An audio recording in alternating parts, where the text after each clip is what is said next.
guys, rumating yung order ko. Kinuha ko na lang sa labas kasi guys, tapos nilabahan ko agad to guys kasi ang dumi niya. Wala siyang maipackage. Tsaka yun pa yung record. Nag-order lang ako, lagi ako na ng mga laruan ko kasi madami daw stock.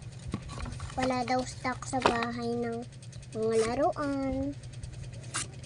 Saka, ito, binibili ko din to. Tinabi ko nun, So, may ganito akong binili. Saka, wala akong magawa guys eh. Bye-bye. Next time na lang ako mag-video.